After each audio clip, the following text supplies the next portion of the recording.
ஹாய்ங்க, எல்லாருக்கும் வணக்கம். எல்லோரும் எப்படி இருக்கீங்க? நம்ம சேனலை சப்ஸ்கிரைப் பண்ண எல்லாருக்குமே ரொம்ப ரொம்ப நன்றி. இந்த வீடியோ வந்து சண்டே போல் எடுத்தது தான். சண்டே எப்போவுமே வந்து நான்வெஜ் தான் எடுப்போம். பட் அன்றைக்கி வந்து ஹஸ்பண்ட் வந்து நான்வெஜ் எடுக்க போகல, வெஜ் வீட்டில் இருக்க காய்கறி வச்சே சமைச்சிருந்தாங்க. ஸோ அதனால் எங்கள் வீட்டில் அன்றைக்கி வந்து வெஜ் லன்ச்சு தான். ஸோ வாங்க பார்க்கலாம். அன்றைக்கி மத்தியானத்துக்கு வந்து பருப்பு கூட்டு சொரக்காய் போட்டு செஞ்சிடலான்ட்டு ஃபஸ்ட்டு சொரக்காய் வந்து ஒரு சொரக்காய் மீடியம் சைஸ் எடுத்து தோலை வந்து சீவிட்டு நல்லா கட் பண்ணி வச்சுட்டேன். அதுக்கப்புறமா வந்து கடலைப்பருப்பு, துவரம்பருப்பு, பாசிப்பருப்பு இது மூணுமே வந்து எடுத்துப்பேன். துவரம்பருப்பு வந்து அரை உலக்கும், பாசிப்பருப்பு 1/4 உலக்கு, இது கடலைப்பருப்பு 1/4 உலக்கு இவ்வளோவும் எடுத்து ஒரு 1/2 அன் ஹவருக்கு முன்னாடி எடுத்து ஊற வச்சுட்டேன் கழுவிட்டு. ஸோ அதையும் சேர்த்துட்டு கொஞ்சமாக மஞ்சத்தூள், பெருங்காயத்தூள், ஒரு தக்காளி மீடியம் சைஸ் தக்காளியை நல்லா கட் பண்ணி அதில் சேர்த்துக்கிட்டேன். அதுக்கப்புறம் கொஞ்சமாக எண்ணெய் விட்டு அதில் வந்து கொஞ்சமாக தண்ணி ஊற்றி, சொரக்காயிலேருந்து தண்ணி வரும்ல, அதனால் லைட்டாக ஒரு 1/2 டம்ளர் தண்ணி ஊற்றி குக்கரில் விசில் போட்டு வச்சுட்டேன். சின்ன வெங்காயம், பூண்டு இதெல்லாம் இருந்துச்சுன்னா ஒரு 4 சின்ன வெங்காயம் தோல் உரித்து சேர்த்துக்கலாம். அதுக்கப்புறம் 2 பல் பூண்டு சேர்த்துக்கலாம். ஸோ ரெண்டுமே அன்றைக்கி என்கிட்ட இல்லாதனால நான் அது 2 சேர்த்துக்கல. அதுக்கப்புறம் பார்த்திங்கன்னா சைட் பை சைடாக வந்து நான் ஒரு 12 o'clock போல் காஃபி குடிப்பேன். ஸோ அதனால் ஒரு டம்ளர் காஃபியே போட்டு குடித்தாச்சு. காலையில் வந்து ரொம்ப பெருசாக சாப்பிட்லனால பசியும் எடுத்துச்சு. அதனால் ஒரு டம்ளர் காஃபி போட்டு நான் வந்து குடிச்சிட்டேன். டெய்லியுமே நான் வந்து குடிப்பேன் இடையில, ஆனால் 1/2 டம்ளர் தான் குடிப்பேன். பட் ஆனால் அன்றைக்கி காலையில் சரியாக சாப்பிட்லங்கிறதுனால ஒரு டம்ளர் காஃபி குடிச்சிட்டேன். அதுக்கப்புறம் இந்த சைடில் வந்து பருப்பும் நல்லா வெந்துருச்சு. ஸோ அதை வந்து எடுத்து ஒரு ஓரமாக வச்சுக்கிட்டேன். அப்புறம் பீட்ரூட் வந்து பொரியல் செஞ்சிடலான்னு சொல்லிட்டு ஃபஸ்ட்டு 2 சைடும் இருக்கிற அந்த காம்பை வந்து கட் பண்ணிவிட்டு அதுக்கப்புறம் தோலை வந்து சீவி எடுத்துக்கிட்டேன். பீட்ரூட் வந்து எனக்கு அந்த சீவி நல்லா திருவி செய்வாங்களா, அதை விட எனக்கு இந்த மாதிரி சின்ன சின்னதாக கட் பண்ணி அதில் மிளகாத்தூள், மஞ்சத்தூள் போட்டு செய்கிறது தான் எனக்கு பிடிக்கும். இல்லாட்டி அந்த இனிப்பு டேஸ்ட்லேயே இருக்கும்.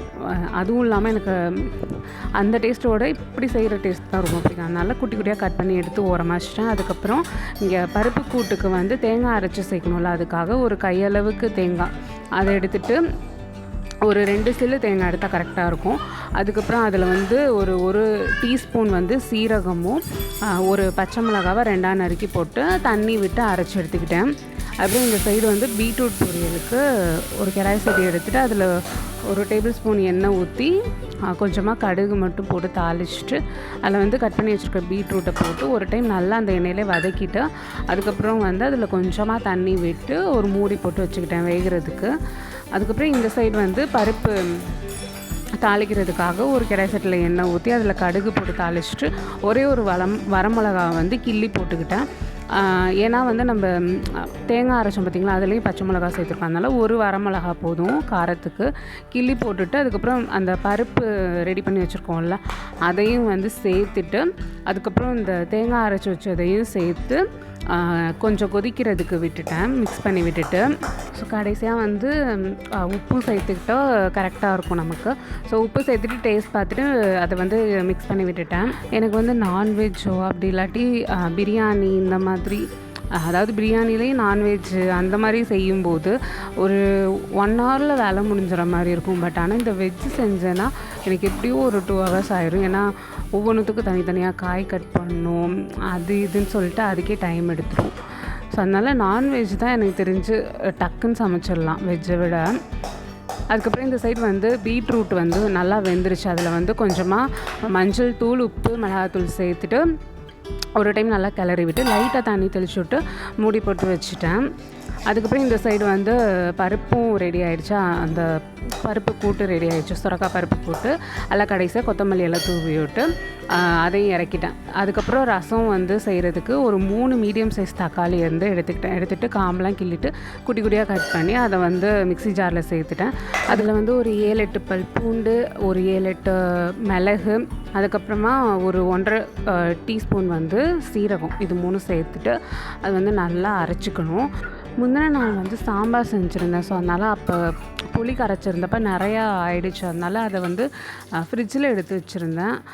ஸோ அதனால் நான் தனியாக புளி கரைக்கலை, ரசத்துக்கு அந்த புளி எடுத்து யூஸ் பண்ணிக்கலான்ட்டு. அதுக்கப்புறம் ஒரு கடாய் சட்டி எடுத்துகிட்டு அதில் கடுகு, சீரகம் போட்டு தாளிச்சிட்டு ஒரு 2 வரமிளகாயை வந்து ரெண்டாக கிள்ளி போட்டுட்டேன். அதுக்கப்புறம் ஒரு கொஞ்சம் கையளவு கருவேப்பிலை எடுத்து அதையும் போட்டு தாளிச்சுட்டு, அதுக்கப்புறம் அரைச்சி வச்சுருக்கோம் பார்த்திங்களா தக்காளி, அதையும் சேர்த்துட்டு அதில் வந்து கொஞ்சமாக மஞ்சள் தூள், பெருங்காயத்தூள் இது 2த்தையும் சேர்த்துட்டு அதுக்கப்புறம் கரைச்சி வச்சுருக்க புளி அதையும் வந்து சேர்த்துக்கிட்டேன். தக்காளி வந்து நான் கொஞ்சம் நிறையா சேர்த்துக்கிட்டதுனால புளி கொஞ்சம் கம்மியாக தான் சேர்த்துப்பேன். எப்பயுமே நான் வந்து ரசத்துக்கு வந்து தக்காளி அதிகமாக சேர்த்து தான் செய்வேன். புளி வந்து கொஞ்சம் கம்மியாக தான் சேர்த்துப்பேன். ஏன்னா அன்றைக்கே சாப்பிட்டு காலி பண்ணிடுவோம். மறுநாளுக்கெலாம் நான் வச்சுக்க மாட்டேன் ரசம். அதனால் அதுக்கப்புறம் அது வந்து கொஞ்சம் மீடியம் ஃப்ளேமில் வச்சுட்டேன் நுர வர்றதுக்கு விடலான்ட்டு. அதுக்கப்புறம் இந்த சைடு பார்த்திங்கன்னா பீட்ரூட்டு வந்து நல்லா அந்த மிளகாத்தூள் எல்லாம் போட்டு நம்ம கொஞ்சமாக தண்ணி விட்டு வச்சுருந்தோம்ல, அது வெந்ததுக்கப்புறமா அது நல்லா எண்ணெயிலே லைட்டாக வதக்கிட்டு அதில் வந்து கொஞ்சமாக தேங்காய் வந்து திருவி போட்டுடலாம் அப்படின்னு சொல்லிட்டு மிக்ஸி ஜாரில் ஒரே ஒரு சில் தேங்காய் போட்டு நல்லா அரைச்சிட்டு அதை வந்து சேர்த்திக்கிட்டு ஒரு டைம் கிளறி விட்டுட்டேன். ஸோ அந்த சைடு பீட்ரூட்டும் ரெடி ஆயிடுச்சு. ரசம் வந்து நுர வந்ததும் இறக்கி இன்னொரு பாத்திரத்தில் வந்து மாற்றி வச்சுட்டேன். ஸோ அவ்வளோதான், சூப்பரான வெஜ் லன்ச் வந்து ரெடி. ரசம், பருப்பு கூட்டு, அதுக்கப்புறமா வந்து பீட்ரூட் பொரியல், கொஞ்சமாக வத்தலும் வந்து வறுத்துக்கிட்டேன், வத்தல் அப்பளம் எல்லாமே. ஸோ இந்த சைட் பார்த்திங்கன்னா சேவன் வந்து விளையாடிட்டு இருந்தான். அவனுக்கும் வந்து இந்த ரசம் சாதம் தான் ஊட்டி விடுவேன். ரொம்ப காரம் இருக்காது நான் செய்கிறது, அதனால் அதையே வந்து ஊட்டி விட்டுருவேன். ஸோ அவ்வளோதான், இந்த லன்ச்சு எங்களோட சண்டே லன்ச் வந்து ரெடி ஆகிடுச்சு. இனி வந்து நெக்ஸ்ட் வீடியோவில் பார்க்கலாம். தேங்க்யூ ஃபார் வாட்சிங். பாய்.